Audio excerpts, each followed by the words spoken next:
اعوذ باللہ من الشیطان الرجیم بسم اللہ الرحمن الرحیم الحمدللہ رب العالمین الصلاۃ والسلام علی اشرف الانبیاء والمرسلین ابی القاسم محمد صلی اللہ علیہ وآلہ والائمۃ الطیبین الطاہرین المعصومین لا سیما بقیت اللہ فی الارضین روحی و ارواحنا لہ الفداء اما بعد۔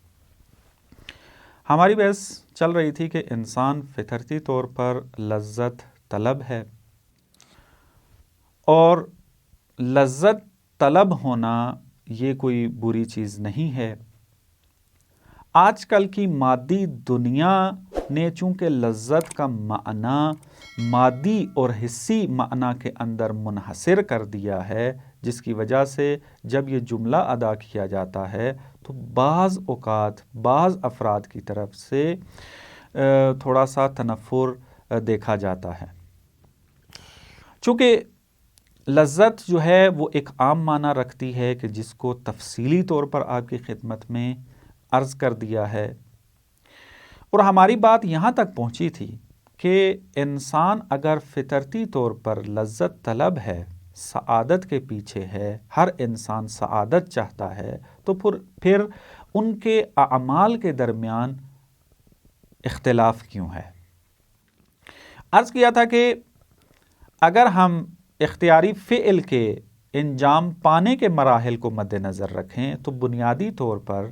2 مرحلے ہیں۔ اگرچہ ہم نے اس کو پچھلے درس میں 3 مرحلوں میں بیان کیا تھا، لیکن علامہ طباطبائی رحمۃ اللہ علیہ 2 مرحلوں کو بیان کرتے ہیں۔ پہلا مرحلہ علم و آگاہی ہے، جس کو ہم نے افکار کے ساتھ تعبیر کیا تھا، بیان کیا تھا، اور دوسرا اخلاق اور روحیات کے جو کہ نفسانی حالات سے تعبیر ہے۔ یعنی یہ 2 مرحلے بہت بنیادی کردار ادا کرتے ہیں انسان کے اختیاری فعل کے انجام پانے میں، کہ انسان ایک فعل کے اندر اگر فائدے کا علم نہیں رکھتا ہوگا، اس کی تصدیق نہیں کرے گا، تو کبھی بھی اس اختیاری فعل کو انجام نہیں دے گا۔ اور اگر وہ فعل انسان کے اخلاقی حالات، نفسانی حالات کے ساتھ سازگار نہیں ہوگا تو انسان اس فعل کو انجام نہیں دے پائے گا، کہ جس کی چند مثالیں آپ کی خدمت میں عرض کی تھی۔ یہ 2 مرحلے انسان کے افعال اختیاری کے اندر بنیادی کردار ادا کرتے ہیں۔ اس کی وضاحت کے لیے مزید تھوڑی سی مثالیں دیتے ہیں۔ ہم 3 مثالیں سامنے رکھتے ہیں اور پھر یہ سوال اٹھائیں گے کہ ان کی اصلاح کیسے ہونی چاہیے۔ مثلاً ایک آپ کا دوست تھا، کافی عرصے کے بعد آپ کی ملاقات ہوئی اس سے، تو آپ نے دیکھا کہ وہ سگریٹ پی رہا ہے۔ جب آپ اس کے اوپر اعتراض کریں گے کہ کیوں تم سگریٹ پی رہے ہو، کیوں اپنے بدن پر ظلم کر رہے ہو، تو وہ جواب میں اس قسم کا جملہ بولتا ہے کہ سگریٹ پینا کوئی بری چیز نہیں ہے، کیونکہ انسان جب سگریٹ پیتا ہے تو اس سے آرام نصیب ہوتا ہے۔ جو اضطراب اس کے ذہن میں، اس کے نفس میں موجود ہے، جب انسان سگریٹ پیتا ہے تو اس کو آرام کا احساس ہوتا ہے، اس کی خستگی، تھکاوٹ جو ہے وہ برطرف ہوتی ہے۔ انسان اگر سگریٹ پیتا ہے تو اس کے ذریعے انسان کام تھوڑا زیادہ کر سکتا ہے، کہ چونکہ انسان جب سگریٹ پیتا ہے تو اس کے بدن کے اندر کچھ ایسی تبدیلیاں آتی ہیں کہ اس کے اندر وہ تھکاوٹ کا احساس ختم ہوتا ہے اور انسان زیادہ کام کر پاتا ہے۔ تو وہ ان چیزوں کو دلیل کے طور پر پیش کرتا ہے، توجیہ کرتا ہے اپنے اس سگریٹ پینے کو۔ یہ ایک مثال۔ دوسری مثال ہم لیتے ہیں کہ جو معمولاً آج کل وہ لوگ کہ جو مغربی دنیا کے افکار سے متاثر ہیں، یا مغربی دنیا کے اندر زندگی گزار رہے ہیں یا گزار کر آئے ہیں، یا خود مغربی دنیا ہی کی اگر ہم مثال لے لیں کلی طور پر، تو ان میں ایک یہ عمل رائج ہے کہ وہ اپنی خوشی کی خاطر والدین کی مدد نہیں کرتے، والدین کا خیال نہیں رکھتے، ان کی طرف اعتنا نہیں کرتے، خود فلم دیکھنے جا رہے ہیں، خود خوشگپیوں میں موجود ہیں، دوستوں کے ساتھ اٹھنا بیٹھنا بنایا ہوا ہے اور اس قسم کے اعمال انجام دیتے ہیں، لیکن والدین کی طرف توجہ نہیں ہے۔ جب ان سے کہا جاتا ہے کہ بھائی تمہارے ماں باپ ہیں، انہوں نے بڑی زحمت سے تمہیں پالا ہے، اب وہ بوڑھاپے میں آ گئے ہیں، کمزور ہو چکے ہیں، اب تمہیں ان کی خدمت کرنی چاہیے، والدین کو تمہاری ضرورت ہے، تم اپنی ان ایکٹیویٹیز کو چھوڑو، ان خوشگپیوں کو چھوڑو، رات کو زیادہ دیر باہر رہنے کو چھوڑو، دوستوں کے ساتھ رہنے کو چھوڑو، اپنے والدین کو بھی ٹائم دو۔ تو پھر ایسے بندوں کی طرف سے بعض جواب اس قسم کے آتے ہیں کہ انسان آزاد خلق ہوا ہے، انسان کو اپنی اس آزادی سے استفادہ کرنا چاہیے اور اپنی اس آزادی کو والدین کی خدمت پر قربان نہیں کرنا چاہیے، انسان کو اپنی عمر سے زیادہ استفادہ کرنا چاہیے۔ انسان اگر گھر بیٹھ کر اپنے والدین کی خدمت کرنے لگ جائے تو گویا کہ اس نے اپنی عمر کو تلف کیا ہے کہ جو وہ ٹائم دے رہا ہے اپنے والدین کو۔ تو لہٰذا وہ دلیل کے طور پر اس قسم کی باتوں کو پیش کرتا ہے، اور امید ہے کہ آپ کو بھی ایسے افراد سے پالا پڑا ہو، چاہے وہ مغرب زمین پر یا کہ جو آج کل جہاں بھی آپ رہ رہے ہیں وہاں پر اس قسم کے افراد گاہ بگاہ مل جاتے ہیں، نظر آتے ہیں کبھی کبھی۔ اسی طریقے سے ایک اور مثال آپ کی خدمت میں پیش کرتے ہیں۔ آپ کو ایک بے حجاب خاتون ملی، آپ نے جب اس کو کہا کہ آپ حجاب کریں، چونکہ حجاب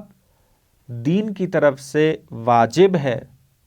اور اس حجاب کی پابندی کریں، تو وہ بے حجاب خاتون بعض اوقات اس قسم کا جواب دیتی ہیں کہ انسان آزاد خلق ہوا ہے، انسان کو اپنی خوشی اور راحتی کی طرف ہونا چاہیے، اس کے پیچھے ہونا چاہیے، راحت طلبی کی طرف ہونا چاہیے، آسانی کی طرف ہونا چاہیے، خوشی کے پیچھے جانا چاہیے انسان کو۔ اور عقل انسان کی بھی یہی کہتی ہے کہ انسان کو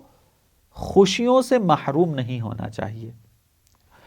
اور اس بے حجابی کے اندر اس کو خوشی محسوس ہو رہی ہے، لذت محسوس ہو رہی ہے، اور حجاب کے اندر وہ محسوس کر رہی ہے کہ یہ خوشی مجھ سے چھن جائے گی، یہ لذت مجھ سے چھن جائے گی، تو لہٰذا میری عقل یہ کہتی ہے کہ میں اپنی اس آزادی سے استفادہ کروں کہ جو اس کو عطا ہوئی ہے کہ انسان آزاد خلق ہوا ہے۔ اب آپ کے سامنے تین قسم کے فرد تھے، ان تین قسم کے افراد نے اپنے اعمال کی توجیہ کے لیے تین قسم کی دلیلیں پیش کی ہیں، اور یہ بات آپ ذہن کے اندر رکھیں کہ معاشرے کے اندر وہ افراد کہ جو دینی افعال کو انجام نہیں دیتے، عقلانی اعمال کو انجام نہیں دیتے، ضروری نہیں ہے کہ وہ ہمیشہ مغرض ہوں، جان بوجھ کے کر رہے ہوں، دشمنی میں آ کے کر رہے ہوں، دین کے مقابل میں آنا چاہتے ہوں، ایسا نہیں ہے۔ اکثر اوقات ہوتا یہ ہے کہ انسان کے ان اعمال کے اندر جو سبب ہوتا ہے وہ ان کے افکار و اعتقادات ہوتے ہیں، ایسا عقیدہ بن چکا ہے، اب وہ عقیدہ موجب بن رہا ہے کہ انسان اس فعل کو انجام دے۔ مثلا جیسا کہ آپ نے سگریٹ پینے والے دوست سے جب بات کی تو اس نے کیا جواب دیا، اس کا کیا عقیدہ تھا، وہ یہ کہہ رہا تھا کہ سگریٹ انسان کے لیے مفید ہے، اور جو چیز مفید ہوتی ہے اس کے اوپر پیسہ بھی خرچ کرنا عاقلانہ ہے اور اس کو انجام دینا بھی عاقلانہ ہے، عاقلانہ فعل ہے۔ جو ماں باپ کی خدمت نہیں کر رہا تھا اس نے کیا جواب دیا تھا، اس نے بھی یہی کہا تھا کہ انسان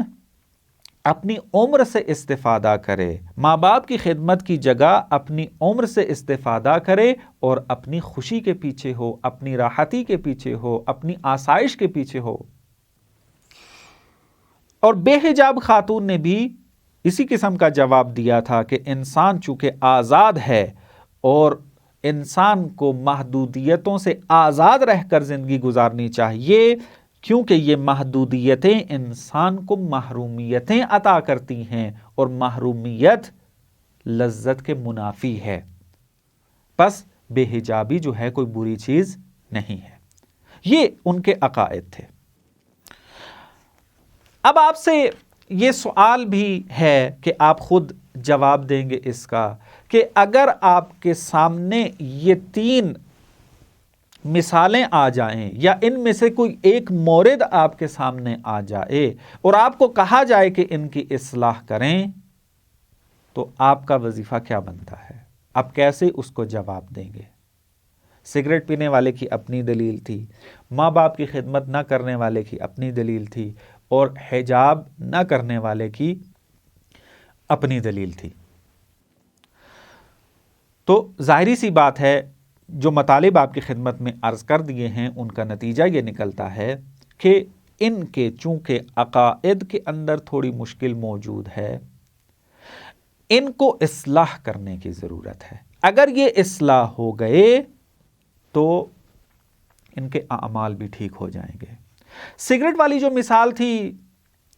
اس کو جواب دینا کوئی اتنا مشکل نہیں ہے، چونکہ وہ دلیل کیا لے کر آ رہا تھا؟ مادی دلیل لے کر آ رہا تھا کہ سگریٹ پینے سے انسان کی تھکاوٹ جو ہے دور ہوتی ہے، سگریٹ پینے سے انسان کام تھوڑا زیادہ کر سکتا ہے، سگریٹ پینے سے انسان کی اضطرابی حالت ختم ہو جاتی ہے۔ تو اب اس کے لیے انسان کے لیے کافی ہے کہ وہ ڈاکٹری اعتبار سے جو نقصانات ہیں سگریٹ پینے کے، اس فہرست کو بیان کر دے کہ اس کے نقصانات کیا کیا ہیں۔ تو جب انسان، اب وہ والی بات ذہن میں رکھیے گا کہ جو لذت کے بارے میں ہم نے چند نکات بیان کیے، کہ انسان کو جب علم نہیں تھا ڈاکٹری اعتبار سے نقصانات کا، تو وہ لذت فقط اس سگریٹ پینے میں احساس کر رہا تھا، لذت کے پیچھے تھا، اور وہ لذت جو حاصل کرنا چاہ رہا تھا وہ اس سگریٹ پینے میں محسوس ہو رہی تھی اس کو، لیکن دوسرے جنبے سے غافل تھا۔ اب ایسے انسان کے لیے ضروری ہے کہ ہم اس کو دوسرا جنبہ بھی دکھائیں کہ جس کو تم لذت سمجھ رہے ہو، درست ہے کہ وقتی طور پر یہ تمہارا اضطراب برطرف کر دیتی ہے، وقتی طور پر تمہاری تھکاوٹ جو ہے وہ دور کر دیتی ہے، اس کا احساس ختم کر دیتی ہے، لیکن اس کا جو نتیجہ ہے وہ دائمی طور پر ایک ضرر ہے جو تمہارے بدن میں ایجاد ہو رہا ہے۔ تو یہ انسان کبھی بھی اس کو نہیں پیے گا اور چھوڑنے کے لیے راضی ہو جائے گا۔ لیکن جو دوسری 2 مثالیں ہیں ان کو جواب دینا اتنا آسان نہیں ہے، کیونکہ ان کی نگاہ میں جو لذت ہے وہ فقط مادی لذت ہے، اور وہ اس مادی دنیا ہی کے اندر رہ کر اپنے فعل کو دیکھ رہے ہیں اور یہ احساس کر رہے ہیں کہ اگر اس دنیا میں ہم رہیں اور اس سے علاوہ کوئی اور دنیا نہ ہو، تو اس کے اندر اگر ہم والدین کی خدمت کریں تو اس سے ہماری زندگی تلف ہوتی ہے، انسان بہت ساری خوشیوں سے محروم ہو جاتا ہے، انسان بہت ساری لذتوں کو حاصل نہیں کر سکتا، تو لہٰذا وہ والدین کی خدمت نہیں کرتا۔ اسی طریقے سے بے حجاب عورت جو ہے، وہ جب یہ کہہ رہی ہے کہ حجاب محدودیت لے کر آتا ہے اور یہ محدودیت بہت ساری لذتوں سے محرومیت کا نام ہے، بہت ساری محرومیتیں مل جاتی ہیں انسان کو، بہت ساری خوشیاں انسان جو ہے وہ حاصل نہیں کر پاتا، تو اس کا مطلب یہ ہے کہ ان کا جو اس دنیا کے بارے میں، اس کائنات کے بارے میں جو زاویہ نگاہ ہے وہ درست نہیں ہے۔ واضح سی بات ہے، چونکہ ان کی نظر میں دنیا، یہ کائنات فقط خلاصہ ہوتی ہے اسی مادی دنیا کے اندر کہ جس کے اندر انسان زندگی گزار رہا ہے، عالم مادہ ہی کو سب کچھ سمجھے ہوئے ہے۔ لیکن اگر ہم ان کے لیے یہ بات ثابت کر دیں کہ انسان کی حقیقت کیا ہے، انسان کہاں سے آیا ہے، کہاں جانا ہے اور اس کو کیا کرنا چاہیے، اور اس کے لیے ثابت کر دیں کہ انسان کی حقیقت ایک روح ہے اور یہ روح اس بدن سے ہٹ کر ہے، اور اس روح نے مرنے کے بعد زندہ رہنا ہے اور کسی اور عالم میں منتقل ہو جانا ہے، اور وہاں پر پھر بہت ساری لذتیں ہیں کہ جو انسان کو حاصل ہوں گی اسی دنیا کے نتیجے میں، تو ایسا انسان پھر اپنی زندگی میں اس طریقے کی برنامہ ریزی کرے گا، اس طریقے کا ٹائم ٹیبل سیٹ کرے گا کہ جس میں انسان دائمی لذتوں کو حاصل کر پائے گا، جس سے انسان جو ہے وہ دائمی سعادت کو حاصل کر پائے گا۔ تو ایسا انسان پھر ظاہری طور پر زحمتوں کو تو قبول کر لے گا، کیونکہ اس کو پتا ہے کہ ان زحمتوں کا نتیجہ دائمی لذت ہے۔ مثلا اسی والدین والے ہی کی مثال لے لیں، اگر اس کے لیے ثابت کر دیا جائے کہ انسان کے لیے ایک اور دنیا ہے کہ جو اس دنیا سے کہیں بالا تر ہے اور اس دنیا کی لذتوں سے کہیں زیادہ لذتیں وہاں پر موجود ہیں، اور کتنی بلند پایہ لذتیں ہیں وہ، یہ ثابت کر دیا جائے اس کے لیے، اور یہ ثابت کر دیا جائے کہ اگر آپ اپنے والدین کی خدمت کرو گے تو اس خدمت کے نتیجے میں ایک نتیجہ جو ملے گا وہ یہ کہ اس دنیا میں کبھی فقر میں مبتلا نہیں ہوگے، اور دوسرا نتیجہ یہ ملے گا کہ قبر کے عذاب سے تمہیں نجات مل جائے گی، اور تیسرا نتیجہ یہ ملے گا کہ جنت کے اندر جو کہ اس دنیا سے ہٹ کر ایک دنیا ہے، اس کے اندر کی جو دائمی لذت ہیں ان کو حاصل کر پاؤ گے۔ تو یہ انسان ان دائمی لذتوں کے مقابلے میں ان چھوٹی سی زحمتوں کو قبول کرنے کے لیے تیار ہو جائے گا، جیسا کہ بچے کی مثال دے کر آپ کو اس مطلب کی طرف توجہ بھی دلائی تھی۔ امام صادق علیہ السلام سے ایک روایت نقل ہے بحار الانوار کے اندر، جلد نمبر 71 اور صفحہ نمبر 66 پر یہ روایت نقل ہوئی ہے۔ امام فرماتے ہیں، من احب ان یخفف اللہ عز وجل عنہ سکرات الموت فلیکن لقرابتہ وصولا وبوالدیہ بارا،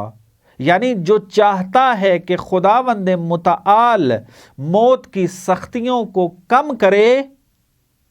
تو اس کو چاہیے کہ وہ صلہ رحمی کرے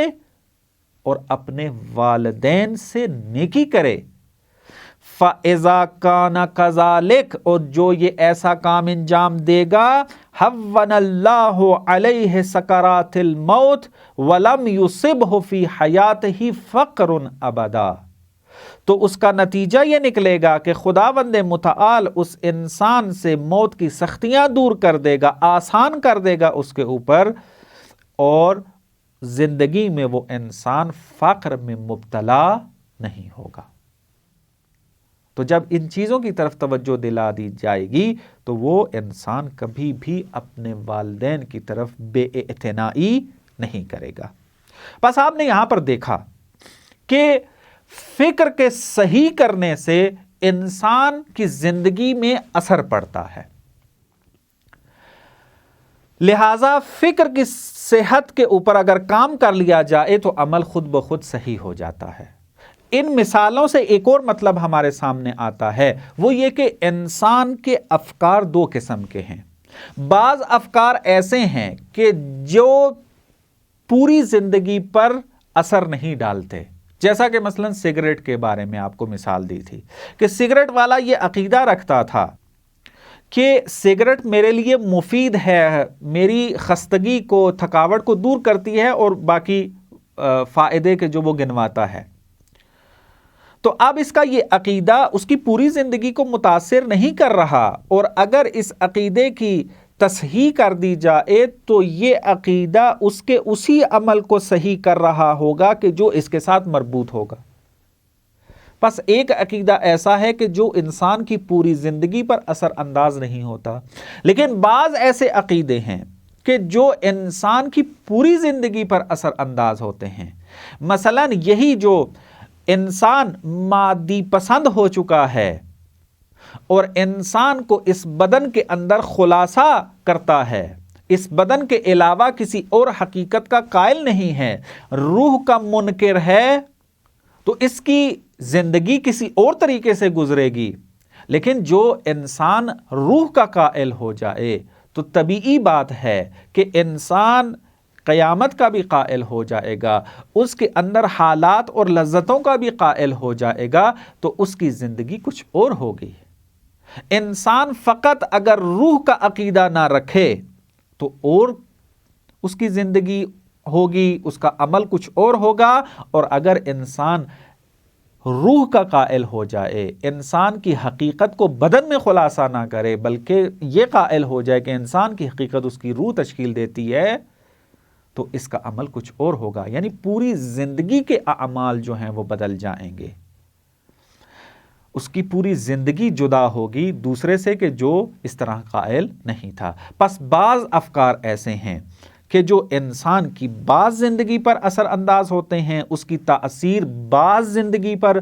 جو ہے وہ محدود ہے اور تحت تاثیر لے کر آتے ہیں وہ عقائد، لیکن بعض عقائد ایسے ہیں جو انسان کی اہم ترین زندگی کے حصوں پر اثر ڈالتے ہیں۔ وہ عقائد کہ جو انسان کی پوری زندگی کے اوپر یا اہم ترین حصوں کے اوپر اثر انداز ہو جائے، ان عقائد کو کہا جاتا ہے اصول عقائد۔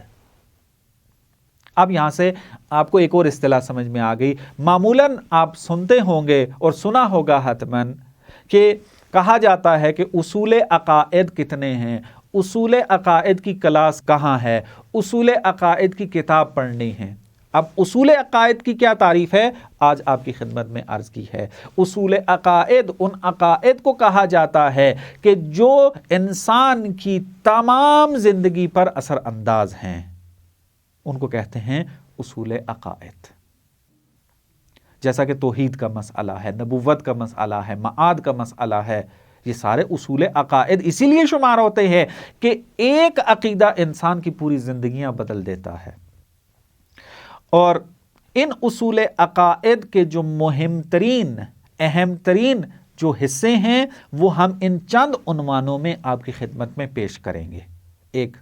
ایپسٹمولوجی ہے، معرفت شناسی، اور دو انسان شناسی ہے جسے خود شناسی بھی کہا جا سکتا ہے، جس کو انگلش میں اینتھروپولوجی کہا جاتا ہے، لیکن اس میں ہماری جو مد نظر ہوگی وہ انسان کی خود شناسی اور نفس کی معرفت کے اعتبار سے بحثیں ہوں گی۔ جہان شناسی ہے، اس جہان کی طرف ہماری نگاہ کیا ہونی چاہیے، وہ بحثیں ہم پیش کریں گے ان اصول عقائد میں۔ خدا شناسی کی بحث ہے۔ رہنما شناسی ہے کہ جس میں ہم پیغمبر شناسی اور امام شناسی کی بحثیں کریں گے کہ پیغمبر کے بارے میں ہمارا کیا عقیدہ ہے، امام کے بارے میں کیا عقیدہ ہونا چاہیے۔ اور راہ شناسی ہے ایک عنوان کہ جس کے اندر دین شناسی آئے گا، الگ بحث ہے دین کے بارے میں۔ اسلام شناسی ہے، اس کی بحث کریں گے۔ تشیع شناسی ہے، خود تشیع کو محور قرار دیں گے۔ اور ساتواں عنوان کہ جو ضروری ہے یہاں پر پیش کرنا وہ ہے معاد شناسی ہے۔ اور یہ سارے کے سارے جو مطالب ہوں گے وہ اصول عقائد ہوں گے کہ اگر ایک عقیدہ ہمارا خراب ہو گیا تو پوری زندگی متاثر ہو سکتی ہے۔ تو ہم ان ساری بحثوں کو اس پورے کورس میں آپ کی خدمت میں بیان کریں گے۔ اور ان اصول عقائد سے بحث کرنے والے علم کو علم کلام سے یاد کیا جاتا ہے۔ پس علم کلام کی تعریف بھی آپ کے سامنے آ گئی کہ علم کلام اس علم کو کہا جاتا ہے کہ جو اصول عقائد سے بحث کرتا ہے۔ جب یہاں تک مطلب آپ کے لیے واضح ہو گیا تو اب ہم اپنے سوال کی طرف پلٹ کر جاتے ہیں کہ ہم نے کہا تھا کہ عقائد کیوں پڑھیں، جستجو کیوں کریں عقائدی مسائل کے اندر۔ تو اس کا جواب یہ ہے کہ انسان فطرتی طور پر سعادت طلب ہے، لذت طلب ہے، اور انسان لذت کے انتخاب میں، لذت کی تشخیص میں غلطی کر سکتا ہے، اور اس غلطی کا سبب انسان کا اخلاق بھی ہو سکتا ہے اور اس کا عقیدہ بھی ہو سکتا ہے۔ غلط عقیدے کی وجہ سے کسی غلط چیز کو لذت آور سمجھنے لگ جائے، سعادت کے حصول کا ذریعہ سمجھنے لگ جائے، جس طرح کی مثالیں آپ کی خدمت میں عرض کی ہیں۔ تو لہٰذا عقیدہ صحیح ہو جائے تو انسان صحیح چیز کے پیچھے جائے گا اور صحیح چیز کے ذریعے لذت کو حاصل کرے گا اور صحیح چیز کے ذریعے سعادت حقیقی کو حاصل کرے گا۔ پس انسان سعادت چاہتا ہے، اور سعادت کو حاصل کرنے کے لیے دو چیزوں کا صحیح ہونا ضروری ہے، ایک انسان کا عقیدہ اور ایک انسان کا اخلاق۔ اور عقیدہ